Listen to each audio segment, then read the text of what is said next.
ओम शांति। बाबा के अव्यक्त महावाक्य हैं। रिवाइज मुरली है 7 मार्च 1988 की।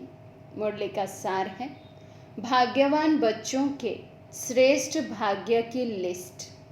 आज भाग्य विधाता बाप दादा अपने भाग्यवान बच्चों को देख रहे हैं। हर एक ब्राह्मण बच्चे का भाग्य दुनिया की साधारण आत्माओं में से भी अति श्रेष्ठ है, क्योंकि हर एक ब्राह्मण आत्मा कोटों में से कोई और कोई में भी कोई है। तो बाबा आज हमारे भाग्य की लकीर देख रहे हैं। हम सब बच्चे कितने भाग्यवान हैं।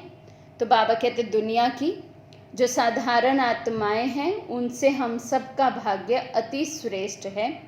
कोटों में कोई में भी कोई आत्माएं हम हैं। कहाँ 550 करोड़ आत्माएं और कहाँ आप ब्राह्मणों का छोटा सा संसार। उन्हों के अंतर में कितने थोड़े हो। इसलिए अज्ञानी अनजान आत्माओं के अंतर में आप सभी ब्राह्मण श्रेष्ठ भाग्यवान हो। बाप दादा देख रहे हैं कि हर एक ब्राह्मण के मस्तक पर भाग्य की रेखा बहुत स्पष्ट तिलक के समान चमक रही है। हद के ज्योतिषी हाथों की रेखा देखते हैं, लेकिन ये दिव्य ईश्वरीय भाग्य की रेखा हर एक के मस्तक पर दिखाई देती है। जितना श्रेष्ठ भाग्य उतना भाग्यवान बच्चों का मस्तक सदा अलौकिक लाइट में चमकता रहता है। तो जितना श्रेष्ठ हमारा भाग्य, बाबा कहते उतना ही हमारा जो मस्तक है वो अलौकिक लाइट से चमकता हुआ होगा। माना जितना जो आत्मा आत्मिक समृद्धि में आत्मिक स्थिति में रहती है उतनी ही वे श्रेष्ठ भाग्यवान आत्मा है। बाबा कहते भाग्यवान बच्चों की और निशानियां क्या दिखाई देंगी। सदा मुख पर ईश्वरीय रूहानी मुस्कुराहट अनुभव होगी। मस्तक सदा अलौकिक लाइट से चमकता हुआ होगा। मुख पर बाबा कहते सदा ही ईश्वरीय रूहानी मुस्कुराहट होगी। भाग्यवान के नैन अर्थात दिव्य दृष्टि किसी को भी सदा खुशी की लहर उत्पन्न कराने के निमित्त बनती है। जिसको भी दृष्टि मिलेगी वे रूहानियत का, रूहानी बाप का, परमात्म याद का अनुभव करेगा। तो ऐसी भाग्यवान आत्माएं जिनका मस्तक सदा चमकता हुआ होगा अलौकिक लाइट से। फिर बाबा ने कहा सदा उनके चेहरे पर रूहानी मुस्कुराहट होगी, दिव्यता होगी उनकी दृष्टि में। ऐसी दृष्टि होगी कि दृष्टि देंगे और बाप की याद का, परमात्म याद का अनुभव अन्य आत्माएं करेंगी। तो बाबा कहते भाग्यवान आत्मा के संपर्क में हर एक आत्मा को हल्कापन अर्थात लाइट की अनुभूति होगी। ब्राह्मण आत्माओं में भी नंबरवार तो अंत तक ही रहेंगे, लेकिन निशानियां नंबरवार सभी भाग्यवान बच्चों की है। आगे और भी प्रत्यक्ष होती जाएंगी। अभी थोड़ा समय को आगे बढ़ने दो। समय थोड़े समय में जब अति और अंत दोनों ही अनुभव होगा तो चारों ओर के अनजान आत्माएं हद के वैराग्य वृत्ति में आएंगी और आप भाग्यवान आत्माएं बेहद के वैराग्य वृत्ति के अनुभव में होंगी। तो 88 में बाबा ने समझो आज के समय की बात की है, क्योंकि आज ही हम देख रहे हैं समय जो है थोड़ा सा ही बचा हुआ है। हर चीज़ अति को जा रही है और अति के बाद अंत होना ही है। तो अब जो हद की वैराग्य वृत्ति वाली आत्माएं हैं वो हम सब बेहद के वैराग्य वृत्ति वालों आत्माओं के सामने आने वाली हैं। बाबा कहते अभी तो दुनिया वालों में भी वैराग्य नहीं है। अगर थोड़ी बहुत रिहर्सल होती भी है तो और ही अलबेलेपन की नींद में सो जाते हैं कि ये तो होता ही रहता है। लेकिन जब अति और अंत के नज़ारे सामने आएंगे तो स्वतः ही हद के वैराग्य वृत्ति उत्पन्न होगी और अति टेंशन होने के कारण सभी का अटेंशन एक बाप तरफ जाएगा। तो ये समय भी अभी बहुत नज़दीक है।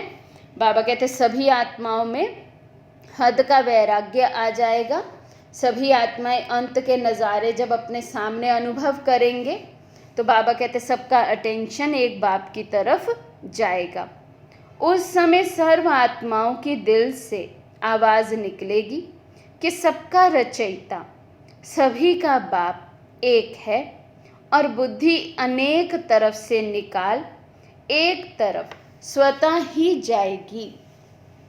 ऐसे समय पर आप भाग्यवान आत्माओं की बेहद के वैराग्य वृत्ति की स्थिति स्वतः और निरंतर हो जाएगी और हर एक के मस्तक से भाग्य की रेखाएं स्पष्ट दिखाई देंगी। अभी भी श्रेष्ठ भाग्यवान बच्चों की बुद्धि में सदा क्या रहता है? भगवान और भाग्य। तो बाबा कहते हैं अंत में तो प्रत्यक्ष होंगे ही, लेकिन कौन से होंगे वो बच्चे जिनके अभी भी सिर्फ क्या नज़र आता हो? बुद्धि में सदा ही एक बाबा हो और अपना भाग्य का नशा हो। तो बाबा कहते अमृत वेले से अपने भाग्य की लिस्ट निकालो। भाग्यवान बच्चों को अमृत वेले स्वयं बाप उठाते भी हैं और आह्वान भी करते हैं। जो अति स्नेही बच्चे हैं उन्हों का अनुभव है कि सोने भी चाहे तो कोई सोने नहीं दे रहा है, कोई उठा रहा है, बुला रहा है। ऐसे अनुभव होता है ना। अमृत वेले से अपना भाग्य देखो। भक्ति में देवताओं को भगवान समझ भगत घंटी बजाकर उठाते हैं और आपको भगवान खुद उठाते हैं। कितना भाग्य है। अमृत वेले से लेकर बाप बच्चों के सेवाधारी बन सेवा करते हैं और फिर आह्वान करते हैं, आओ बाप समान स्थिति का अनुभव करो, मेरे साथ बैठ जाओ। तो बाबा अमृत वेले भाग्यवान बच्चों का आह्वान करते हैं। बाबा स्वयं आते हैं, उनको उठाते हैं। बाबा ने कहा ऐसे बच्चे यदि सोना भी चाहें तो बाबा सोने नहीं देते उनको, और उनका आह्वान करते हैं कि वे बाबा के पास आएं और बाप समान स्थिति बनाएं, बाबा के साथ बैठ जाएं। बाबा कहाँ बैठा है? ऊंचे स्थान पर और ऊंची स्थिति में। जब बाप के साथ बैठ जाएंगे तो स्थिति क्या होगी? मेहनत क्यों करते हो? साथ में बैठ जाओ तो संग का रंग स्वतः ही लगेगा। स्थान के प्रमाण स्थिति स्वतः ही होगी। जैसे मधुबन के स्थान पर आते हो तो स्थिति क्या हो जाती है? योग लगाना पड़ता है या योग लगा हुआ ही रहता है? तो बाबा कहते स्थान से भी स्थिति बनती है। बाबा के साथ बैठ जाएंगे तो बाबा का संग का रंग ज़रूर लगेगा। ऊंचे स्थान पर होंगे, ऊंची स्थिति में होंगे। बाबा कहते तभी तो यहाँ ज़्यादा रहने की इच्छा रखते हो। मधुबन में बाबा कहते योग लगाना नहीं पड़ता, स्वतः ही लगा रहता है। इसीलिए सब बच्चों की ये चाहना होती है अधिक से अधिक समय मधुबन में रहें। अभी सबको कहें और 15 दिन रह जाओ तो खुशी में नाचेंगे ना। तो जैसे स्थान का स्थिति पर प्रभाव पड़ता है, ऐसे अमृत वेले या तो परम धाम में या सूक्ष्म वतन में चले आओ, बाप के साथ बैठ जाओ। अमृत वेला शक्तिशाली होगा तो सारा दिन स्वतः ही मदद मिलेगी। तो अपने भाग्य को स्मृति में रखो, वहाँ मेरा भाग्य। दिनचर्या ही भगवान से शुरू होती है। फिर अपना भाग्य देखो, बाप स्वयं शिक्षक बन कितना दूर से आपको पढ़ाने आता है। लोग तो भगवान के पास जाने के लिए प्रयत्न करते हैं और भगवान स्वयं आपके पास शिक्षक बन पढ़ाने आते हैं। कितना भाग्य है। और कितने समय से सेवा की ड्यूटी बजा रहे हैं। कभी सुस्ती करता है? बाबा देखो, हम बच्चों से पूछ रहे हैं, क्या बाबा को कभी हमने देखा मुरली चलाने में, पढ़ाने में कभी बाबा ने सुस्ती की हो? हम बच्चे ही बहाना लगाते हैं, सुस्ती करते हैं। लेकिन बाबा कहते हैं, आपने कभी ऐसे अपने भाग्य को देखा? उठाते भी भगवान हैं, दिनचर्या भी भगवान ने ही सेट करके दी है। पहले बाप के रूप में उठाते हैं, हमारा भाग्य बनाते हैं, हमें अपने बराबर स्थान देते हैं, ऊंच स्थान देकर ऊंच स्थिति में हम स्थित हो सके ऐसा मौका देते हैं। फिर इतना ऊंचे से ऊंचा बाप टीचर बनकर आते, हमें पढ़ाते हैं। तो बाबा कहते, कभी ऐसे देखा बाबा को कि बाबा ने अपनी ड्यूटी ठीक से नहीं बजाई हो? कभी बहाना लगाते हैं, आज सिर दर्द है, आज रात्रि को सोए नहीं। तो बाबा कहते, बाबा कभी ऐसे बहानेबाजी नहीं करते जैसे हम बच्चे करते हैं। अभी रात को ठीक से सोए नहीं, अच्छा सुबह अमृत वेला नहीं करेंगे, मुरली क्लास नहीं करेंगे, थोड़ा नींद पूरी करेंगे, शरीर को भी रेस्ट चाहिए। बच्चे कितने बहाने लगाते हैं।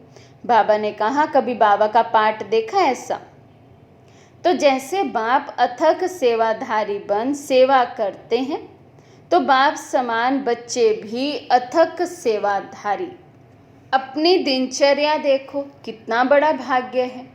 बाप सदा स्नेही सिकिलदे बच्चों को कहते हैं, कोई भी सेवा करते हो, चाहे लौकिक चाहे अलौकिक, चाहे परिवार में चाहे सेवा केंद्रों पर, कोई भी कर्म करो, कोई भी ड्यूटी बजाओ, लेकिन सदा ये अनुभव करो कि करावनहार करा रहा है मुझ निमित्त करणहार द्वारा। मैं सेवा करने के लिए निमित्त बना हुआ हूँ। करावनहार करा रहा है। यहाँ भी अकेले नहीं हो, करावनहार के रूप में बाप कर्म करने समय भी साथ है। तो सिर्फ निमित्त हो। बाबा कहते क्या समझना है? स्वयं को सदा निमित्त समझना है। करावनहार बाबा है, बाबा ही करा रहे हैं मुझ करनहार के द्वारा। भगवान विशेष करावनहार है। अकेले करते ही क्यों हो? अकेला मैं करता हूँ ये भान रहता है तो मैंपन माया का दरवाज़ा है। मैं करता हूँ, मैं ही कर सकता हूँ, मुझे ही करना है। बाबा कहते ये मैंपन भी क्या है? माया का दरवाज़ा है। फिर कहते हो माया आ गई। जब दरवाज़ा खोला तो माया तो इंतज़ार में है और आपने इंतज़ाम अच्छा कर लिया तो क्यों नहीं आएगी? बाबा कहते माया तो पहले ही इंतज़ार में है। कब बच्चा थोड़ा सा ढीला हो और मैं जाऊं, बाबा कहते मैंपन में आ जाते हैं, दरवाज़ा खुला कर देते हैं तो माया तो आएगी ही। ये भी अपना भाग्य स्मृति में रखो कि बाप करावनहार हर कर्म में करा रहा है तो बोझ नहीं होगा। बोझ मालिक पर होता है, साथी जो होते उन पर बोझ नहीं होता। मालिक बन जाते हो तो बोझ आ जाता है। मैं बालक हूँ और मालिक बाप है। मालिक मुझ बालक से करा रहा है। बड़े बन जाते हो तो बड़े दुख आ जाते हैं। बालक बनकर मालिक के डायरेक्शन पर करो। कितना बड़ा भाग्य है ये। हर बोझ से हल्के, हर दुख से हल्के। तो बाबा कहते केवल करना क्या? अपने को निमित्त समझना है। केवल कहना नहीं है मैं निमित्त हूँ, नहीं, फीलिंग में आना चाहिए। बाबा करावनहार है, बाबा की सेवा है, बाबा करा रहे हैं। हर बात में बस मुख से बाबा बाबा निकलता रहे तो बाबा कहते कितना बड़ा भाग्य है, कोई बोझ ही नहीं। हर कर्म में बाप जिम्मेवार बन हल्का बनाए उड़ा रहे हैं। होता क्या है, जब कोई समस्या आती है तो कहते हो बाबा अभी आप आ जाओ, आप जानो, और जब समस्या समाप्त हो जाती है तो मस्त हो जाते हो। लेकिन ऐसे करो ही क्यों जो समस्या आवे। करावनहार बाप के डायरेक्शन प्रमाण हर कर्म करते चलो तो कर्म भी श्रेष्ठ, और श्रेष्ठ कर्म का फल सदा खुशी, सदा हल्कापन, फरिश्ता जीवन का अनुभव करते रहेंगे। फरिश्ता कर्म के संबंध में आएगा लेकिन कर्म के बंधन में नहीं बंधेगा, और बाप का संबंध करावनहार का जुटा हुआ है।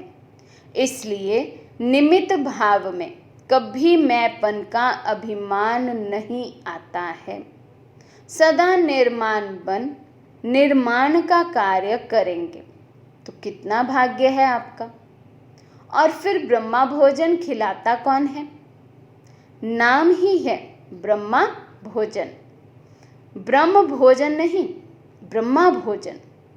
तो ब्रह्मा यज्ञ का सदा रक्षक है। हर एक यज्ञवत्स व ब्रह्मावत्स के लिए ब्रह्मा बाप द्वारा ब्रह्मा भोजन मिलता ही है। लोग तो वैसे ही कहते हैं कि हमको भगवान खिला रहा है, मालूम है नहीं भगवान क्या है, लेकिन खिलाता भगवान है।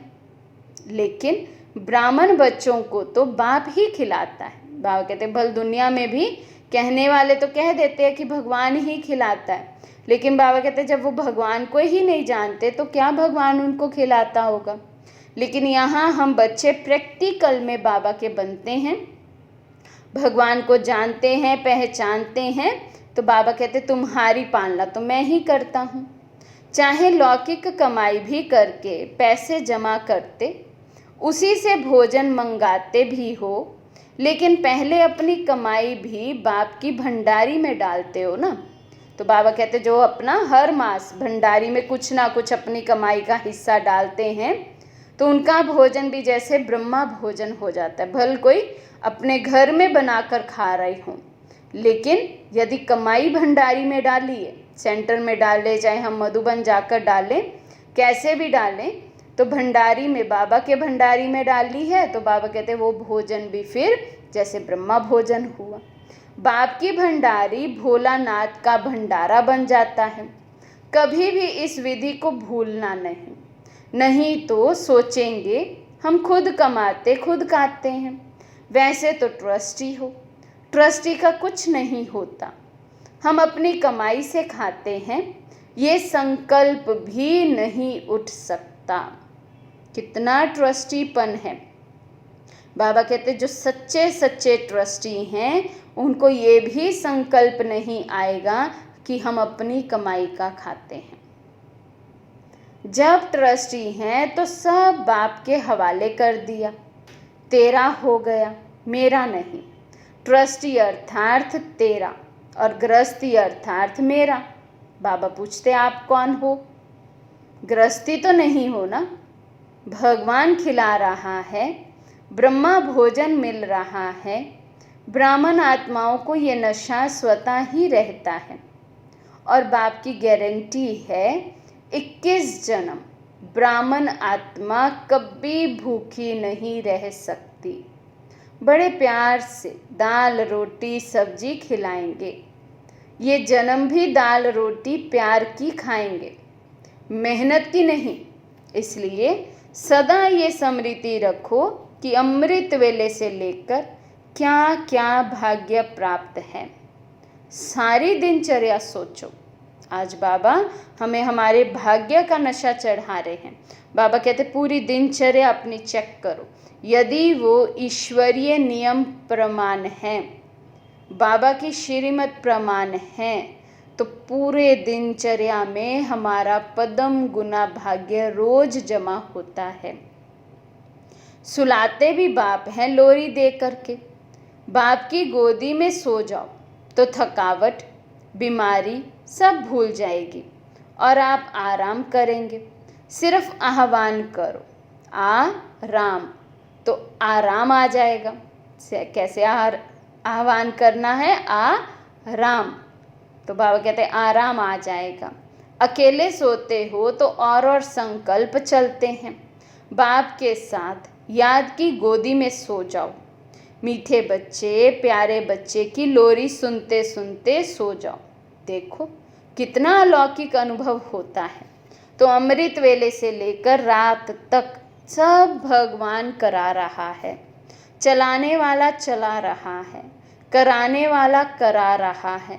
सदा इस भाग्य को स्मृति में रखो, इमर्ज करो। कोई हद का नशा भी जब तक पीते नहीं तब तक नशा नहीं चढ़ता। ऐसे ही सिर्फ बोतल में रखा हो तो नशा चढ़ेगा? ये भी बुद्धि में समाया हुआ तो है, लेकिन इसको यूज़ करो। स्मृति में लाना अर्थात पीना, इमर्ज करना। इसको कहते हैं स्मृति स्वरूप बनो। ऐसे नहीं कहा है कि बुद्धि में समाया हुआ रखो। स्मृति स्वरूप बनो। कितने भाग्यवान हो। रोज अपने भाग्य को स्मृति में रख समर्थ बनो और उड़ते चलो। समझा क्या करना है? डबल विदेशी हद के नशे के तो अनुभवी हैं। अभी ये बेहद का नशा स्मृति में रखो तो सदा भाग्य की श्रेष्ठ लकीर मस्तक पर चमकती रहेगी, स्पष्ट दिखाई देगी। अभी किन्हों की मर्ज दिखाई देती है, किन्हों की स्पष्ट दिखाई देती है, लेकिन सदा स्मृति में रहेगी तो मस्तक पर चमकती रहेगी, औरों को भी अनुभव कराते रहेंगे। अच्छा, सदा भगवान और भाग्य ऐसे स्मृति स्वरूप समर्थ आत्माओं को सदा हर कर्म में करनहार बन कर्म करने वाली श्रेष्ठ आत्माओं को सदा अमृत वेले बाप के साथ ऊंचे स्थान ऊंची स्थिति पर स्थित रहने वाले भाग्यवान बच्चों को सदा अपने मस्तक द्वारा श्रेष्ठ भाग्य की रेखाएं औरों को अनुभव कराने वाले विशेष ब्राह्मणों को बाप दादा का याद प्यार और नमस्ते। हम रूहानी बच्चों की रूहानी बाप दादा को दिल व जान शिकवा प्रेम से नमस्ते नमस्ते नमस्ते जी।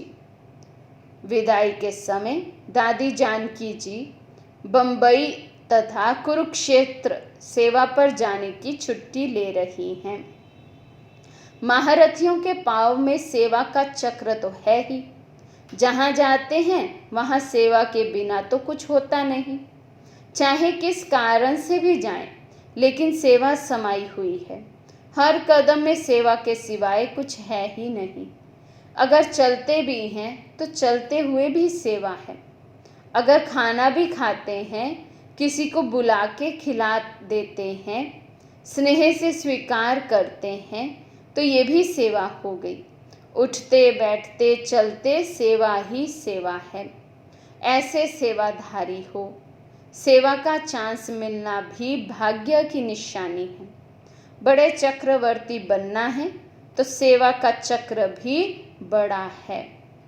अच्छा, आज का वरदान है तमोगुनी वायुमंडल में अपनी स्थिति एक रस अचल अडोल रखने वाले मास्टर सर्वशक्तिमान भव। तमोगुनी वायुमंडल में अपनी स्थिति एक रस अचल अडोल रखने वाले मास्टर सर्वशक्तिमान भव। दिन प्रतिदिन परिस्थितियाँ अति तमो प्रधान बननी हैं। वायुमंडल और भी बिगड़ने वाला है। ऐसे वायुमंडल में कमल पुष्प समान न्यारे रहना, अपनी स्थिति सतो प्रधान बनाना, इसके लिए इतनी हिम्मत व शक्ति की आवश्यकता है। जब ये वरदान स्मृति में रहता कि मैं मास्टर सर्वशक्तिमान हूँ, तो चाहे प्रकृति द्वारा, चाहे लौकिक संबंध द्वारा, चाहे दैवी परिवार द्वारा कोई भी परीक्षा आ जाए, उसमें सदा एक रस अचल अडोल रहेंगे। स्लोगन: वरदाता बाप को अपना सच्चा साथी बना लो, तो वरदानों से झोली भरी रहेगी। वरदाता बाप को अपना सच्चा साथी बना लो तो वरदानों से झोली भरी रहेगी। अच्छा, ओम शांति।